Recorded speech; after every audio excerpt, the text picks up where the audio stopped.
Welcome to the Authentic Cinema Podcast, Episode 6.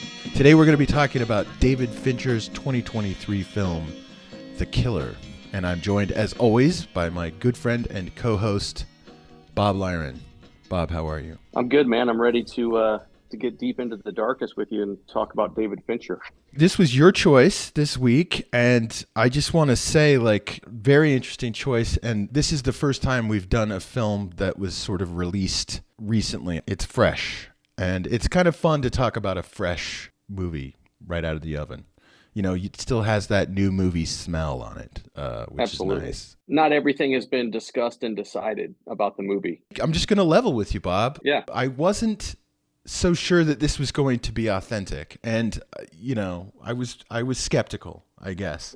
But I'm happy to say that I think it is. But it's authentic almost in a way that it creates like a negative space of authenticity. But I'm curious, what was your initial impression after you watched this the first time? Why did you go like, wow, we need to do this on the Authentic Cinema Podcast? I too was like, does this actually meet the sort of the standard that we would want to, of the films we'd want to talk about? But I knew why I picked it. And basically the reason I picked it was this year, 2023 was a really good year for cinema in general. A lot of big time directors released films this year. Scorsese released Killers of the Flower Moon. Christopher Nolan, of course, released Oppenheimer.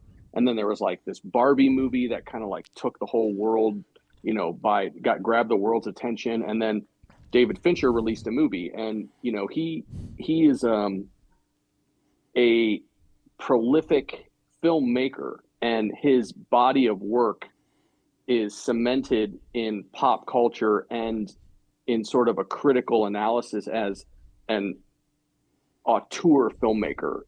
He has a style, and so I knew that I thought it would be cool to take a film that not only is, like we talked earlier about being new, this is a fresh film. This is something that everyone's watched within the last month. Yeah. So I thought it would be fun to talk about that. But that only really works when you have a film from a filmmaker that has a body of work to back it up. In other words, I probably could have picked Killers of the Flower Moon or Oppenheimer or The Killer, because all of those filmmakers have something in common, which is in their filmography, they have made authentic auteur films. Absolutely. And so it stands to reason that when you watch The Killer, unless he totally misses it, there's going to be something to talk about. And so after viewing it, I just thought it not only is an interesting film to talk about, but this is a filmmaker that you and I are very familiar with. Anyone that's our age, basically 25-year-olds up to 50-year-olds, they're going to know Fincher. You've discovered Fincher at some point in your life and had your mind blown by this guy. I really feel like he's made at least 3 sort of generationally defining films. Absolutely. 7 was absolutely groundbreaking when that came out in the 90s. And then, of course, Fight Club is, I would argue, maybe even the sort of our generation, that is one of the movies. It's one of the big ones. Everybody, it's a cultural reference point that it's almost like those films that they create a language. Absolutely. And then, of course, The Social Network, I think, is also just absolutely a defining film. You hit the nail on the head with 7, Fight Club, The Social Network. Those are seminal works, and it's almost like, if you look at someone like Scorsese, for example, it's almost like once a decade they just produce something that's just sets a bar, or is almost like a tidal shift in filmmaking culture. And Fincher certainly is capable of doing that. I would throw in Girl with the Dragon Tattoo as well. It's just something you've never seen a film that goes where it goes. But there was another reason when I saw The Killer and I started thinking about it and thinking about Fincher, there's another aspect to it, which is I thought was very interesting topic for us to get into when not only talking about The Killer, but talking about David Fincher, which is not only is he an auteur filmmaker, but there's this flip side to David Fincher, which I think people that are very familiar with his work will know about, but people that are just kind of casually familiar with his work might not be aware of, which is this guy has been a part of popular culture for the better part of 25 to 30 years, he's got his start directing TV commercials and has directed some of the most famous TV campaigns for companies like Nike, Gap, major corporations. Yeah. And he went on to do like music videos, which, you know, in the 90s, that was like essentially TikTok of the 90s, was music videos. And so David Fincher was essentially like the foremost kind of like guy for that. He was there for the birth of that sort of industry, that tidal shift in kind of like how we consume media. And then he was also present and basically very involved in really the hard birth of streaming services with Netflix, because if you remember, David Fincher essentially co-created and helped shepherd through House of Cards, Yes. which was Netflix's first major streaming series success. I mean, in terms of streaming series, it was the first one. And I guess I'd never thought about that, but I guess you're right. Yeah, like that probably was like their first kind of massive. It was the first. It was like the first one that kind of hit. went viral. Was Right. like, oh, a series that you get to watch episodes. Like, we're going to drop them all at once, and you can start binge. I mean, House of Cards was essentially invented like binge watching, and Right. David Fincher co-produced it and directed a majority of the first season episodes. Well, and you so watch this that guy- show, and it is his. I mean, it's clearly David Fincher. You wouldn't even have to tell me. Absolutely. He's one of those guys. He has like a distinct style. You know, you're watching a David Fincher film. It feels like a David Fincher world. What I love about Fincher is that he is very, you know, if you read about him, they say he's stylish. He's a stylish director. He is a stylish director, but he's one of those rare guys, and there aren't very many of them at all. He's probably one of two I can think of off the top of my head, where yes, he's stylish, but it's also very realistic. Like his worlds, the worlds that he creates in his films are very distinct. They're often dark, you know, kind of dark noir kind of worlds, but they always feel at the same time very like lived in and real. Like, oh yeah, there are like stains. Not everything is polished and shiny all the time. You know, I think that when we talk about authentic cinema, and there's nothing wrong with this, but we tend to I think authentic cinema kind of gravitates towards this idea of like exploring emotion through storytelling. And oftentimes when you get into like really authentic films, there are films that skewer away from traditional narratives or traditional Hollywood or popular storytelling themes, because in order to kind of explore these authentic elements, you have to get away from what might be popular or the norm. And one of the things that I thought would be interesting to talk about Fincher is that this is a guy that is like has both feet in these systems, he's Right. a part of the machine. He makes movies for studios or for streaming services. He has a lengthy professional background as like a corporate jockey making TV commercials, but he also is like this auteur master and like makes films that are like not only, as you said, stylish, but there's like deep meaning there. And actually, like, he goes to places that no other filmmaker goes to, and I think it's incredibly authentic. And so hence The Killer comes up, and I'm like, I think we should talk about it. I think we can get in there and like kind of move around in Fincher's universe through The Killer and see if there's some authentic cinema happening. Fincher is one of those very, very, very rare, probably very lucky artists who is definitely working within the system, but making like very subversive movies, you know? Absolutely. He snuck into the mainstream and then just like subverts the mainstream at every possible opportunity. Think about like how subversive and radical Fight Club was when that came out. Right. Do you remember that? I mean, that was like, I don't know if people remember, but that was like a phenomenon. It blew our minds. You went and saw Fight Club with your buddies, and then you went and saw Fight Club again with your buddies. Right. Everybody was talking about it all the time. People had very strong opinions about it. You know, it kind of revealed the like sort of emptiness of our world. I imagine it was sort of like what it felt like, I guess, on some level, maybe what it was like to watch like The Graduate in the 60s or something like that, where it just sort of like woke you up to the stupidity of your own culture. You brought up like a really good point, which he kind of like snuck in through the back door. But you said something earlier, which is that this is a very, very polished and stylized director.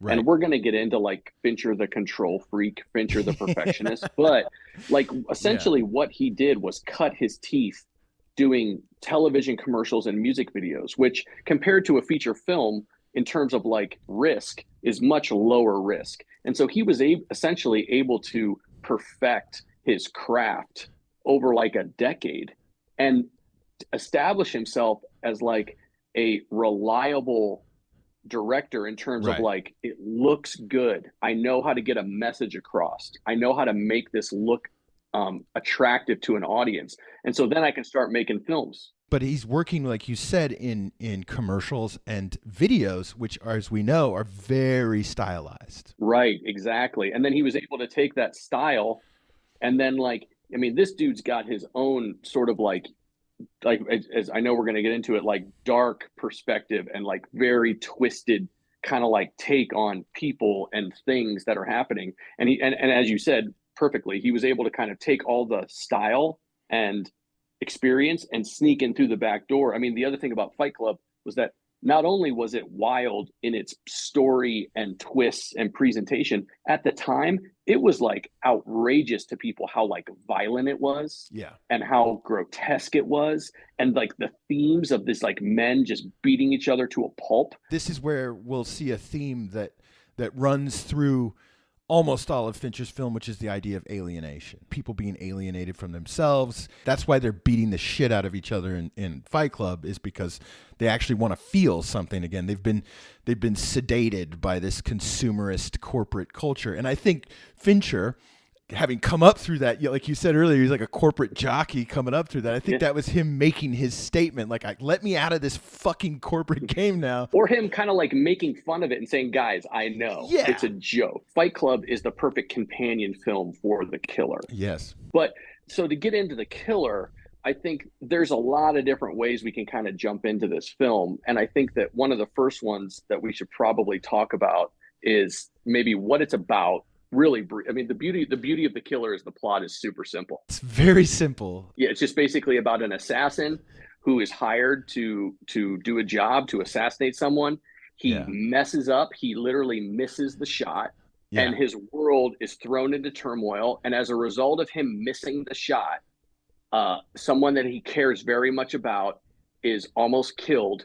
And then the rest of the film is basically him going on essentially like a revenge plot to try to eliminate all the people that are associated with him and this person that he loves, so that they can be free of any of essentially the situation that he has put them in by missing. I think you could say that this film is really about a guy who has to clean up a mess, and cleaning it up in such a way that like the mess can never happen again. Right. The film is broken up into 6 chapters. I won't go through all 6 of them, but it makes it really easy to kind of talk about. And I think that when you want to talk about this film and you want to start talking about Fincher, I don't know exactly where we start. I have a bunch of little talking points I can throw out there, and I can just kind of pick one and see if you want to like take a stab at it. Sure. I guess the first one would be like, is the film representative of like some self-portrait of him as a filmmaker? Like, we all know that David Fincher is like famous as like, I mean, next to Kubrick, he's probably the most perfectionist filmmaker out there. If you know anything about Fincher films, you know he's renowned for doing like 50, 60, 70 takes. He's a detail-oriented filmmaker where his fingerprints are literally on every single detail, down to like, remember, this is an ad man. This is a guy that like, he knows like every little detail. And so like every frame, every light, the color of the wallpaper, what the dust wearing, on the like floor and the windows. And so one way to look at the film is to be like, oh, we have a main character who's like this assassin who is like super detail oriented. All he does is like focus on like, it's all about control. Is this film really about control? And in that control, is it really about David Fincher kind of being like, this is what my life is like? I am a big fan of Fincher, but I've never actually done a lot of deep dive into his process. So I'm going to rely on you for that. And I like what you're saying to me absolutely makes sense. And what I was saying earlier about his ability, he knows how to make a world. He knows how to build a world that feels real. So it scans. Like, he must be like a control freak, you know, because the level of detail in his work is incredible. And I would also say the level of detail in the performances from the actors, it's incredible. It's just absolutely precise. I read an article this afternoon in preparation for this, and Andrew Kevin Walker, the guy that wrote the script, who also wrote Seven and did a polish of Fight Club, which sometimes polish in Hollywood means like he really kind of wrote it, wrote it because the original one wasn't working. But he said that Fincher originally told him he only wanted the killer to say just only 10 lines of dialogue in the entire film, like actually spoken lines of dialogue, and they got it down to like 13, and he's super proud of that. He only says 13 lines to someone else in the film. That's basically not like voiceover, right, but the film itself and where we hear the character is the voiceover, as he sort of repeats a mantra to himself. This movie is an incredibly subjective film. Yes, actually, next to Fight Club, it might be the most subjective film I've ever seen, but Fight Club kind of has an asterisk because we think we're watching a film with Edward Norton and Brad Pitt, and at the end we find out that Brad Pitt never existed. Sorry, spoilers if you haven't seen Fight Club. Well, you just find out that Brad Pitt is Edward Norton. Exactly. So in this film, the entire movie is through either the voiceover for the main character, Michael Fassbender, talking directly to you. So you're either looking at him or you're literally looking through his eyes at what he's seeing. There's no establishing shots. There's no cutaways to other characters. Everything is either a shot of Michael Fassbender or what Michael Fassbender is looking for, literally with the exception of one shot in the movie when Dolores, the secretary, is stuck in the van. Literally every single shot in this movie is from the point of view of the main character, and along with that is this really great voiceover that accompanies the film. And a big part of the voiceover is Michael Fassbender's character sort of repeating this mantra. It's almost like a self-help kind of like vibe of like, these are the rules I live by, like the Jordan Peterson rules of life or whatever. The 12 rules of being an assassin. Yeah, exactly. And so I wrote them down, and here's what they are. So I'll just read them off to you really quickly. Yeah. Stick to your plan. Yeah. Anticipate. Don't improvise. Trust no one. Never yield an advantage. Fight only the battles you're paid to fight. Forbid empathy. Empathy is weakness. Weakness is vulnerability. Each and every step of the way, ask yourself, what's in it for me? And then the last one is simple. Yeah. So anyway, what did you think about this idea that like the subjectivity of the movie? Because I think it's a really important kind of part of The Killer. The first thing I want to say is I love a great voiceover in the movie when it's done well. My favorite voiceover movie where you sort of hear the thoughts, you hear the character thinking of all time is Apocalypse Now. Saigon. Yeah. Shit. Still only in Saigon. And this film is like you actually hear the character, and what you realize later is like you're hearing it ostensibly in real time, because he'll be like having a thought and then he'll get like interrupted by something and he'll stop thinking. Right. The voiceover will get cut off. So it's really like you're listening into a guy thinking in real time. And in one of the interviews I watched today with Fincher, the thing that actually attracted him to this story and to this script originally was that there was this voiceover in it, that you were listening to the consciousness of the main character in the film. And what Fincher thought was dynamic about it is that you hear a guy like thinking, and he's thinking about like this perfect process, and he's extraordinarily disciplined, but he's telling himself these rules, but it doesn't necessarily correspond to his actions out in the world. No, it's the best part. The voiceover in The Killer, it actually reminded me more of the voiceover from Adaptation with Nicolas Cage. Oh, yeah. That's like such a funny voiceover because he's constantly contradicting himself. There's one scene in Adaptation where he lets his friend, who's this girl, they're like best friends. He's been friend zoned, but he really loves her. And he lets her out of the car, and she walks through his house, and he's like, I'm going to get out of this car right now. I'm going to go up and kiss her. I'm just going to walk right up, and I'm going to go up and kiss her, and I'm going to do it right now. And then he just puts the car in drive and drives away. And it's like, it kind of has that vibe in The Killer. There's another element of The Killer, which is on first watch, we're so conditioned by Fincher. Fincher goes to the place you're like, oh shit, we're going here. That's what we love about Fincher, is that he's going to take us to a dark, dark place and really examine something that's going on with these characters. I think that there's a lot more brevity and comedy in The Killer that you might not get on first viewing because you're just conditioned to be like, okay, this is Fincher, man, we're going there. But on second viewing, there are some pretty ridiculous moments, and they come from that duality of what the guy's saying in his head versus what you're seeing. Right. Well, can we just talk about the first scene? The film opens. He's in Paris in a, it's great, in a empty WeWork office. Like, but it's an office that was like kind of implied. It never worked out. It looks like it's been partially dismantled or never actually ever set up.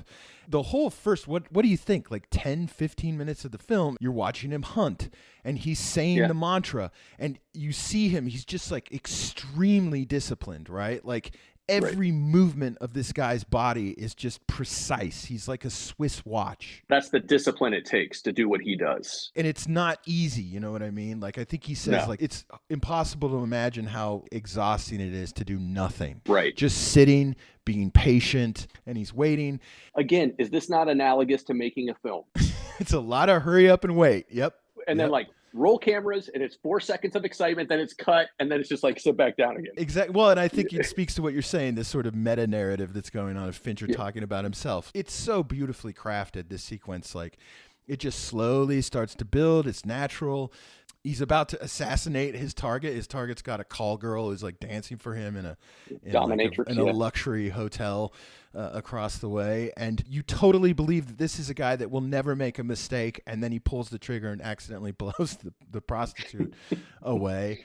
And then he's thrown into a world he himself has never been in before. When this is happening, though, he's talking to you and he's essentially instructing the audience, or he's talking to himself. And what you realize when he misses is like, he's really talking to himself. Follow the mantra, follow the rules. I was like, this film might start like an assassin yoga craze because he's like stretching. You're right. It's almost like there's this very ritualistic. And anyway, the ritual fails, it fails. Yeah. And I think that it's a funny point because I think that it's funny that Fincher made this movie right now, because if we're old enough that we remember seeing everything from Seven up until from basically 1997 all the way up to 2000. That's 30 years. We've been watching favorite Fincher films for 25 to 30 years, and there's always been this sort of underlying narrative around the public response to David Fincher films, which is like, is this how men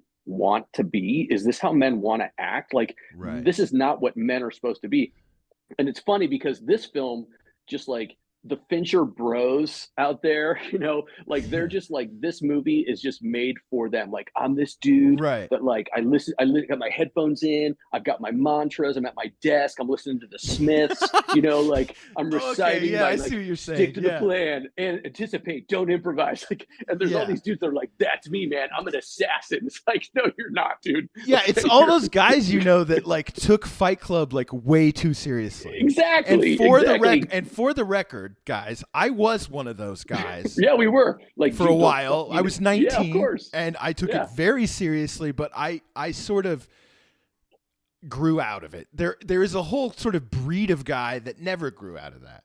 I think that what Fincher is basically saying is that the beauty of setting the movie up in the first in chapter 1, which is called, Paris, it's the target. And the beauty of it is that when we talked about Takashi Miike with Audition, we were talking about how Miike is manipulating the audience, and Fincher totally manipulates us. Like, he knows what we're thinking when we're starting the killer. Like, okay, here's the dude, he's a perfectionist, he's got his like little stainless steel cup, and he's got his jacket and his earbuds, and he's got his pulse rate on his watch, and he's about to take the shot and he misses. Okay, Fincher knows that we're gonna be Fincher knows what we want. We want to watch this dude who's like got his earbuds in and he's sitting at 300 yards with a high-powered rifle with a high-powered scope. He's about to blow this guy's head off. No, you're not going to get to see that, okay? Right. That's the fantasy. That's sort of the ultimate assassin movie fantasy. The perfect killer. Kill. Right. And up until that moment, I just have to say that sequence at the beginning is like the wet dream of the perfect kill. It is. It's the wet dream of like the dude that thinks that they're like, I'm the one. It's the guy that takes himself way too seriously. Right. What happens to the guy when he takes himself way too seriously? And I think that it's an idea of like there's a fallacy of control. And that's what the movie is about. It's about this guy trying to regain or grasp back that feeling of control. Okay. And he has to go to these extraordinary lengths. And just to revisit the meta kind of idea, which I'm not sold on it, but I think it's fun to talk about, was like, as a director, you are in control. And what happens when you miss, when you make a film that doesn't work, or and you can extend it to any kind of artist, to a musician or an author. What happens when you try to execute something with total syncrecy and perfection and you miss, and your world is thrown into turmoil? It's so dynamic in this movie because the way it's made, it's very economical. It's very tight. It's a tightly directed film. It's tight. And so it's a film about a guy who has lost control, trying to regain control, but it is absolutely directed with supreme control. Absolutely. I think it's the most minimalistic film that Fincher's made. It creates a world. It creates a sense of space and a world and a whole reality. And he's traveling all over the place, but like, just the filmmaking is just very economical. There's nothing in it that is superfluous. There's no like, every single shot in that film is serving a purpose. It's moving the story forward. I wonder if he's able to achieve that, Mike, because of the subjective sort of approach to the film. There is no establishing shot. There is no cutaway to what was this character doing before a flashback, or like a scene with these two other characters talking about. I mean, there was a way to make The Killer as a boilerplate, by the numbers studio movie where there's going to be a conversation between the lawyer and Dolores talking about him missing. After he misses the shot, there's going to be a cut to the cops, and there's none of that. There's no other perspective in the film. Zero. There's only one. There's one perspective through this whole film. That's what makes it so tight, right? Like that it's just him. You're only with him. You only know what he knows. I think you're absolutely right. It's about a loss of control. A guy that needs to have absolute control over something loses control. And it's made in a very controlled way. It's all about control, and it's all about perfection. But the idea is that nobody can attain it, because the killer in this movie, he routinely makes mistakes in this movie, almost to comedic effect. I mean, there's like, first of all, he misses the shot. Okay. Yes. Secondly, he goes back to the Dominican Republic, and then like he wasn't supposed to do that. And so when he goes to meet the lawyer is basically saying to him, like, why the hell did you go home?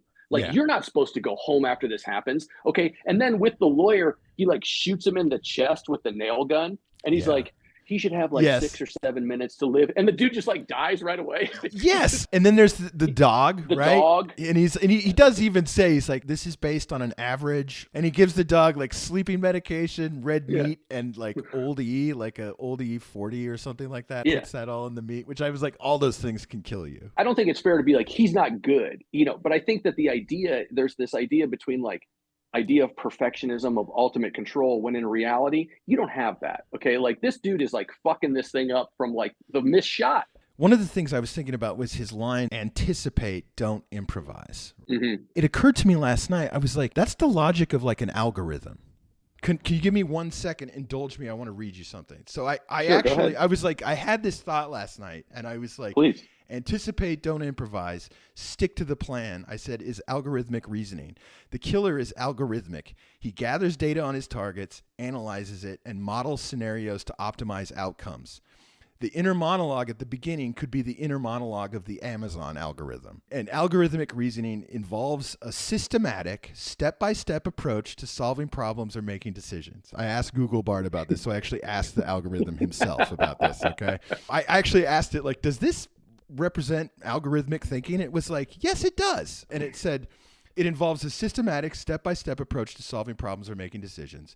It relies on predefined rules and instructions to achieve a specific outcome, and often involves anticipating and accounting for potential scenarios and outcomes in advance. But the thing is, it's not that he's not very good. He is actually really good. I mean, if you think about it, at the end of the movie, he essentially pulls it off as much as anyone ever can, right? Right. But the thing is, it's impossible to model outcomes. It's impossible to do that. He's always going to butt up against reality. Right. You cannot perfectly model out every outcome. You can't do it. And I think this film is a satire about the gig economy, the algorithm-driven gig economy. Tell me more, please. In a sense, he's like an Uber driver. He's hired to go assassinate somebody. And remember, I wanted to talk to you, and I think this will help illustrate it. At the end of the film, he's supposed to assassinate the billionaire, or he finds out who the client is. He wants to kill him to like close the loop. And I wanted to talk to you about like why he doesn't kill him. The guy that initiated all of this, that would be closing the loop. He goes through this process to infiltrate, which is it's just not as hard as he thought it was going to be, which is really funny. Who needs a Trojan horse when you have Postmates? It's my favorite line in the film, and he goes through this elaborate process. He breaks into the guy's gym, like it's a whole thing. But then he's able to actually just get into the building because a Postmates delivery guy is leaving, so he can just walk in. And there's this line. He says, "Who needs a Trojan horse when you have Postmates?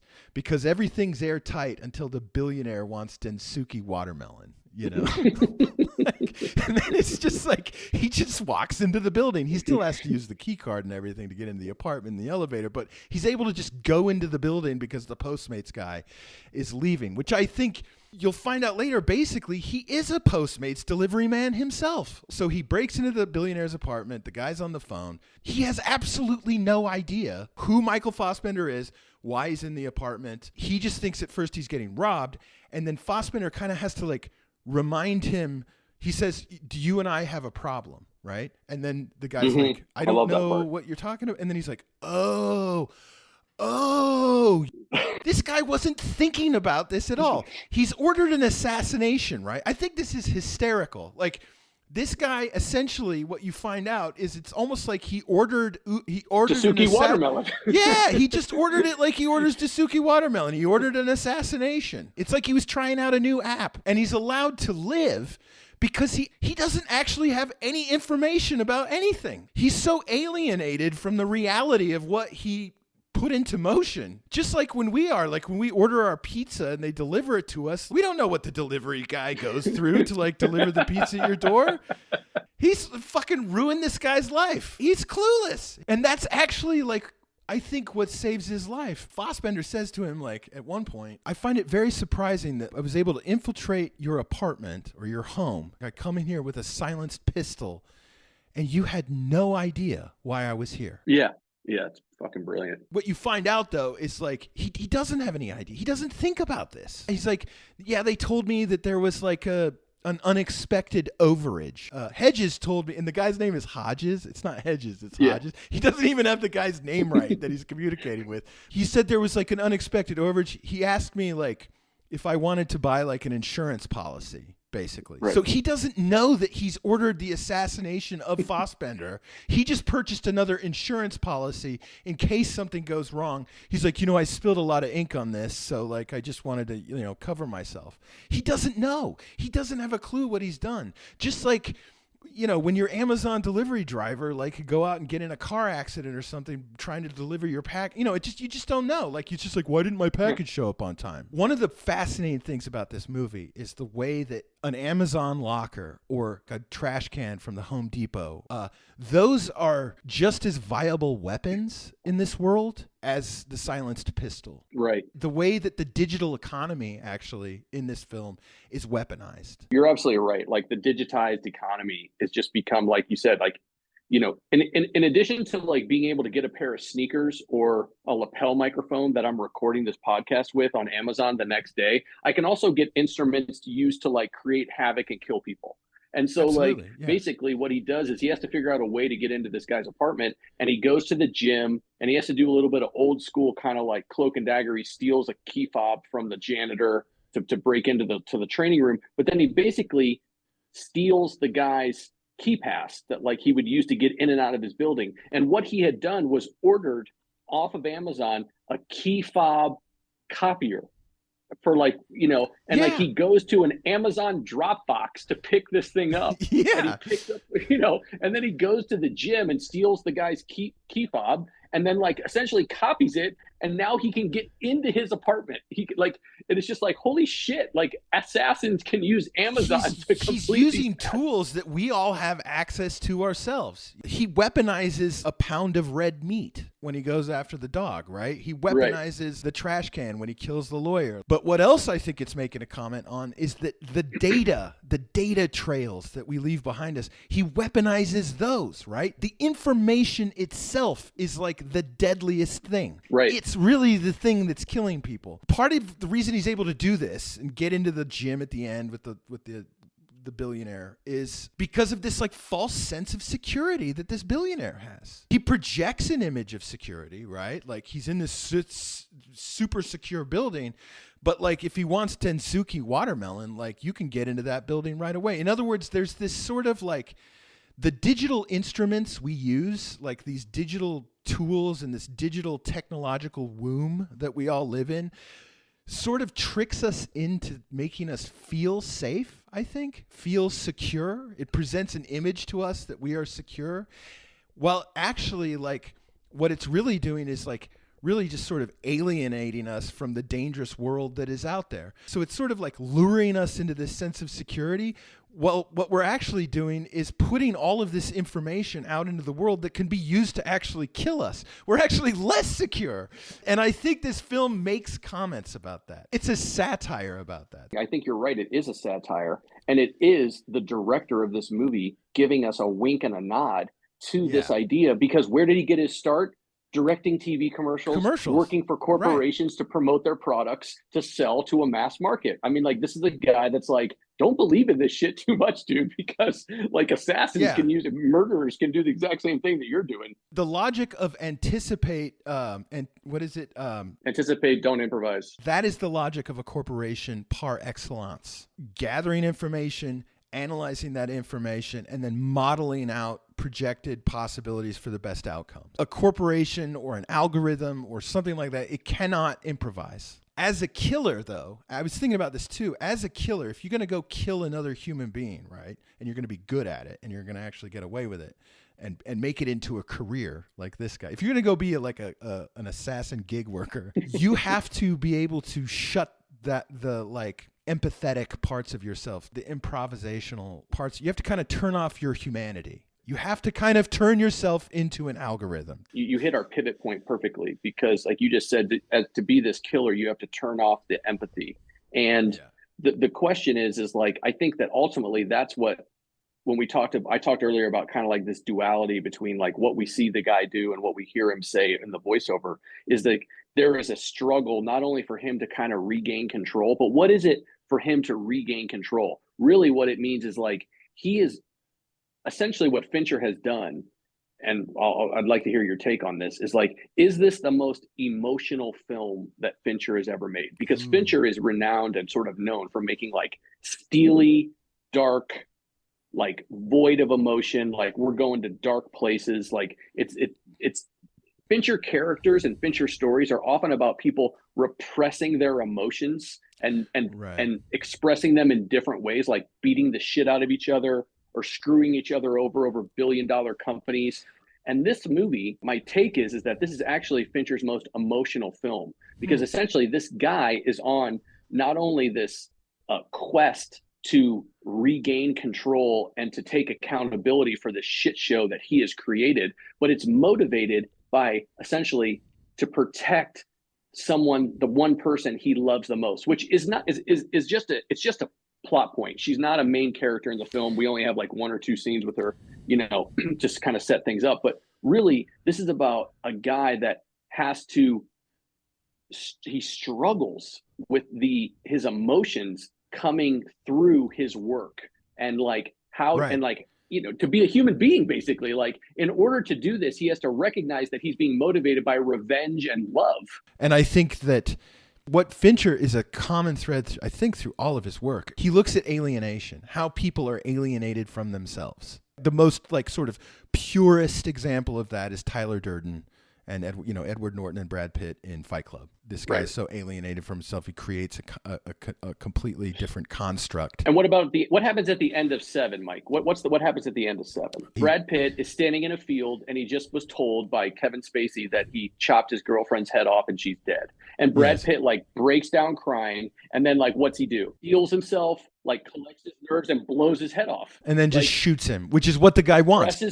Represses all those emotions and push him down and stand up and grab that gun and blow the guy's head off. He can't do it. He can't alienate himself from his feelings right there. He has what's called in I think Lacanian psychoanalysis, a confrontation with the real.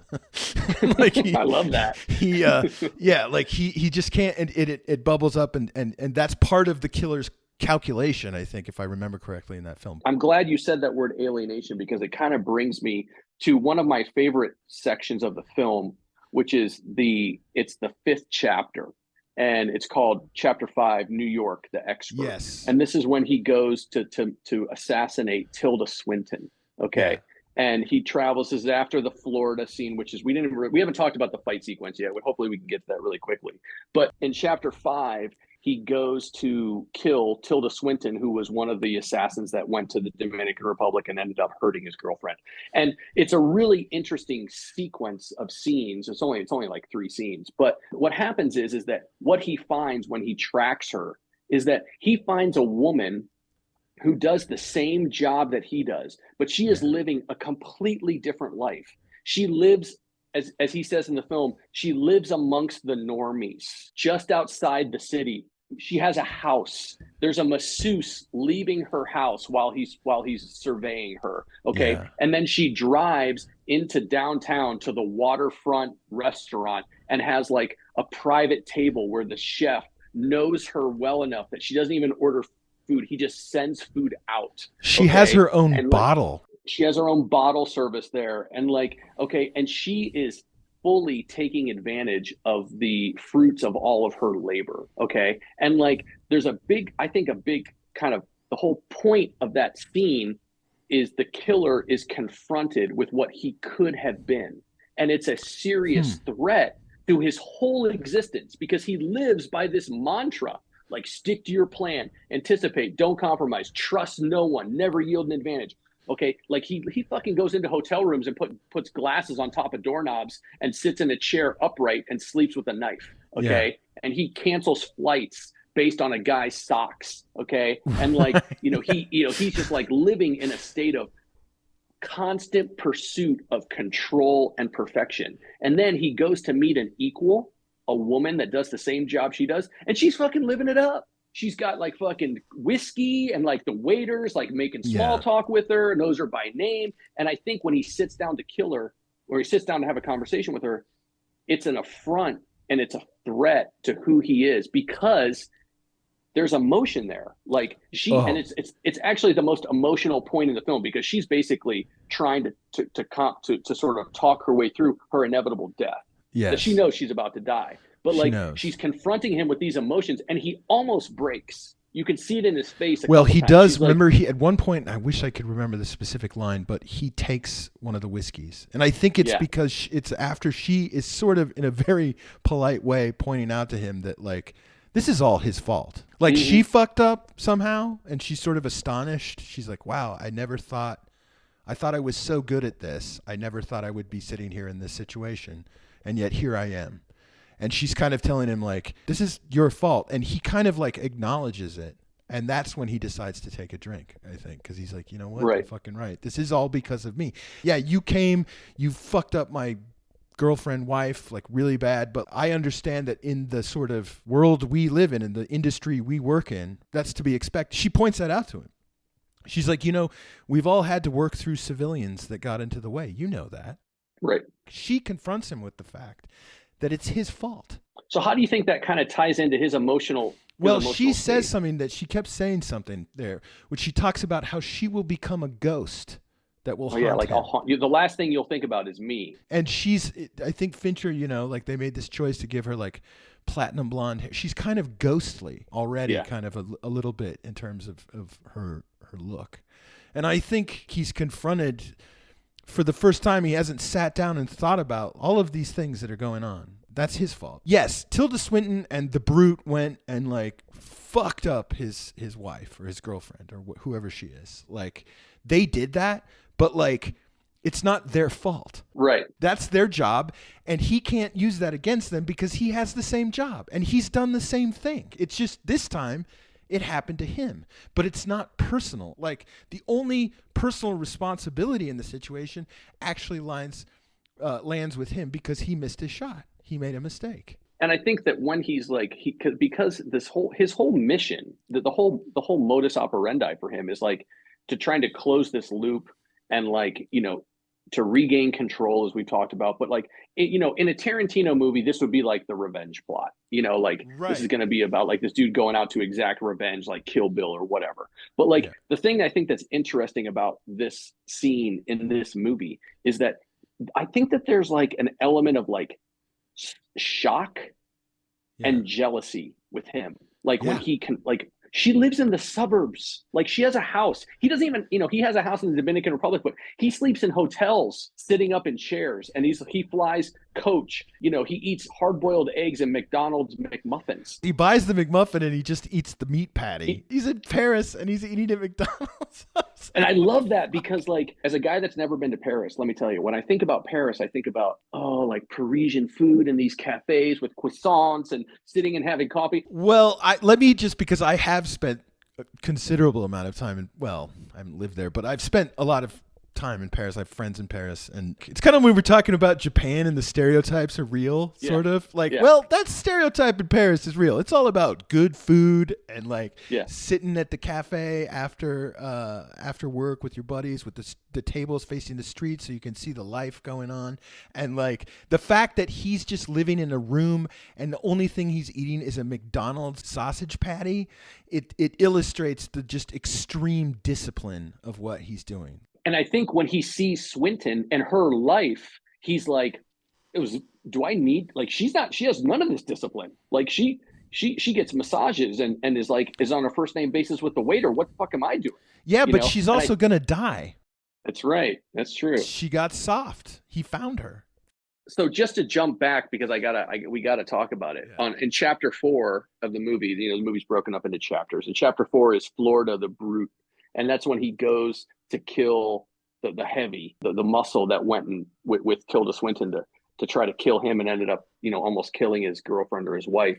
And then they have this epic fight scene in the Brute's house. Isn't that a fantastic fight scene? Like as an action set piece, it's incredible. It's really unique. I think it's one of those things that I think it's a scene that will actually like age well over time. Like it might be a fight scene that is really memorable.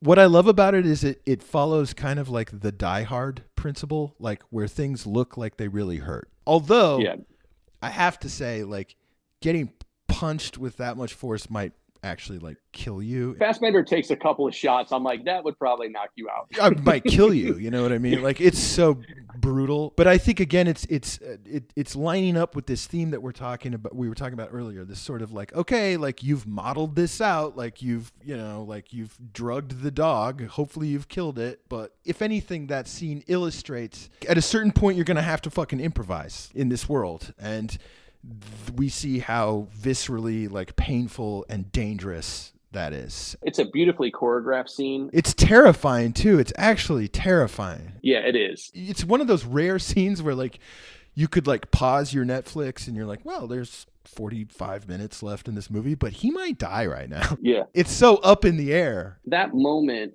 kind of it echoes, and I think this would be a great point to kind of do a little bit of a jump off to like Fincher, the director. I'm going to toss you a softball here because I've heard you say this before, but I like when I hear you talk about it, which is like Fincher kind of going dark. Well, I described Fincher's aesthetic. I call it real dark, you know, in all senses of the word. Like Fincher is very noirish, you know, like he's very shadows. Like a neo-noir. Yeah. Well, what I love about him is that I feel like he's very expressionistic. It's very stylish what he does, but it also feels very real. When you get in a fight in a Fincher film, it fucking hurts and your eyes swell shut. It's terrifying, and it's only terrifying because it's visceral, it's realistic. So yeah, that scene maybe expresses that as he finally like kills the guy and then leaves and then has to run away from the dog who's woken up again, and he hops the fence or whatever and gets out, and then he torches the house. And this is what it takes. This is what it takes. That's the commitment to, like, if we take that back a step and talk about Fincher talking about himself as a filmmaker, this is what it takes to make a film. It takes that kind of commitment. It's probably a lot of pain and suffering, to get it right. And it's kicking your ass all the time. Right. And it could kill you at any minute. Your take on Fincher, that Fincher goes real dark. Like, I loved that. I was just like, damn it, he nailed it. Real, and I think period, dark.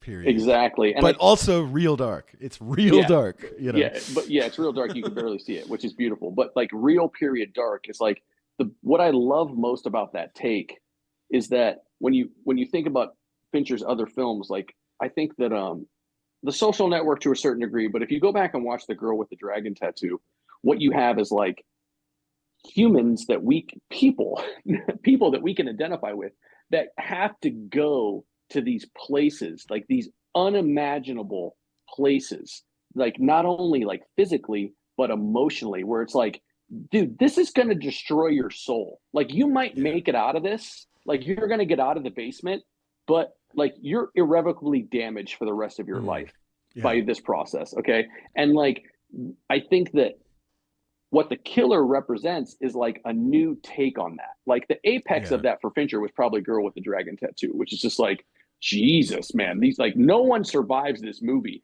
Literally, Daniel Craig's character survives and Rooney Mara survives, but like you're not going to be the same after this experience. And I think with The Killer, it's almost like a reverb on that take, which is like it's about control and it's about going to these places. But there's like we've talked about, there's a little bit of levity to it. There's a little bit of emotionality to it.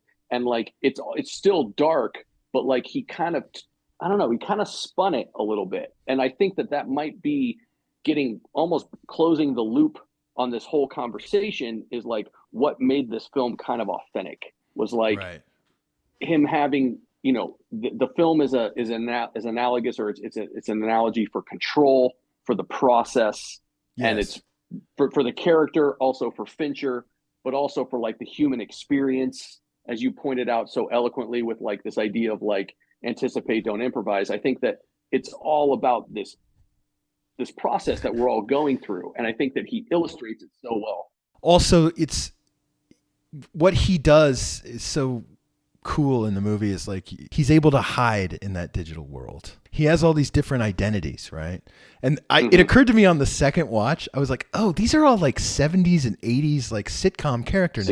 Characters. So like when he's got his Sam Massachusetts license, is Sam Malone and Felix Unger from The Odd Couple and Lou Grant. I don't know in the Mr. Jefferson, like. But we never actually know his real name. We never hear his real name, I don't think. The only scene I was going to check is when he checks on his girlfriend in the hospital. But then I thought, like, she may not know his real name either. Like he doesn't have an identity. Like a fundamental identity. You were talking about this like purely subjective experience. It's a purely subjective, tight film from this subjective point of view, and yet we never actually learn his name, like, right. And he is whoever he needs to be.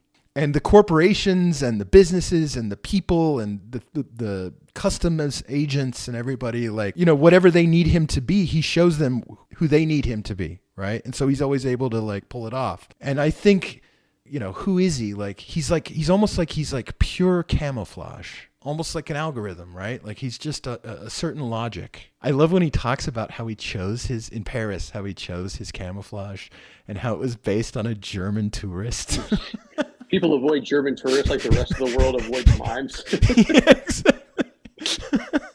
Oh, but this the kind of hiding, the theme of hiding in the film is also something that made me think about it. And hiding in the digital world. How do you hide in this? Like how do you not leave a data trail, right? How do you clean up your data trail? There's a lot of threads to pull on, and you brought up like his using his aliases. He uses like old sitcom names, and the beauty for me of that part is that like no one bats an eye. Like essentially, our culture stopped. We stopped producing new culture, and our culture is like essentially dead, and it's been replaced by an algorithm and Amazon, as you so eloquently have pointed out. Like no one coming up and presenting an ID card that says Sam Malone. They're like, okay, Mr. Malone, like, dude, you don't know that that's like one of the most famous sitcom. No, they don't know. Okay, all they know is like Amazon and their phone and like an app and like.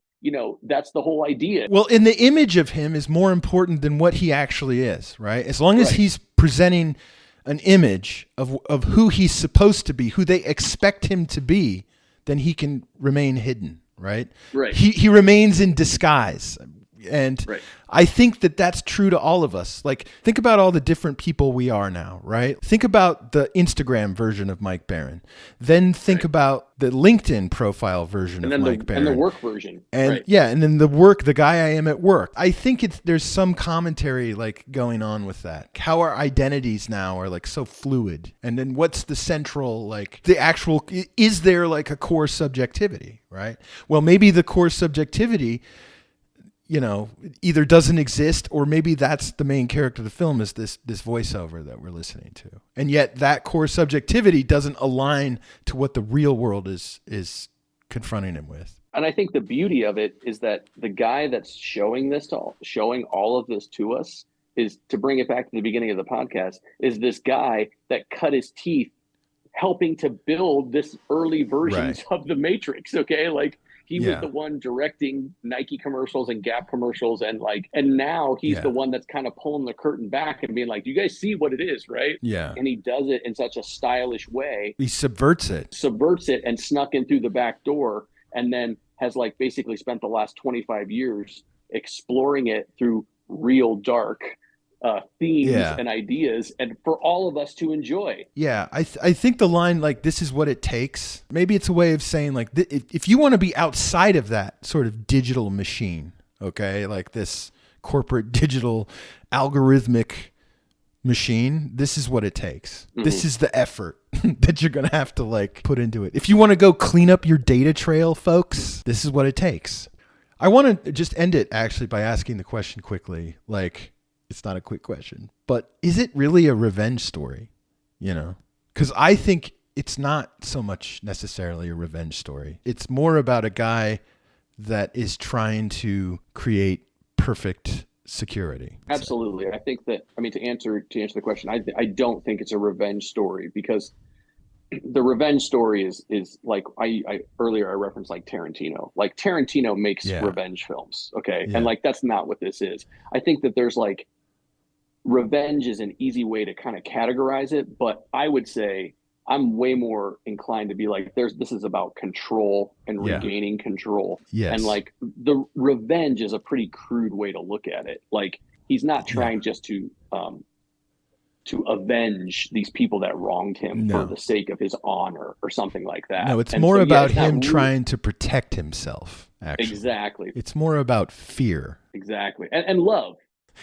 I don't know, like, I think, maybe, but I don't know. And as much as that he can express that, let's put it that way. Yeah, it's a good question. And I'm glad that this film doesn't answer your questions. That's also the mark of a great authentic film. It's like, it's not going to give you the easy answers. It's not going to sew this up for you. And I've watched it twice, and at the end, I'm still sort of like, I don't know what that means, but it makes me think about a lot of different things. This is actually, I think, a very authentic film by showing you a very inauthentic kind of world. In this negative space, though, what it does is it does actually, by looking at the negative space, it forces you to explore the authentic.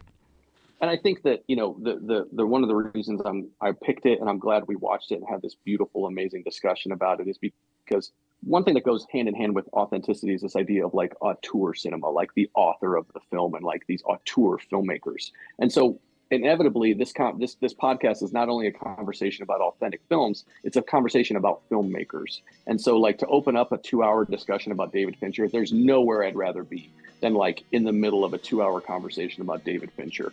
And so he's a great filmmaker to talk about, and like, you know, for all the reasons we've covered. So yeah, it was a good jump off point to talk about a really great filmmaker that you and I both know really, really well. This has been wonderful. Thank you so much for The Killer. Again, today we talked about David Fincher's 2023 film starring Michael Fassbender, The Killer. All right, man. See you next time, Mike.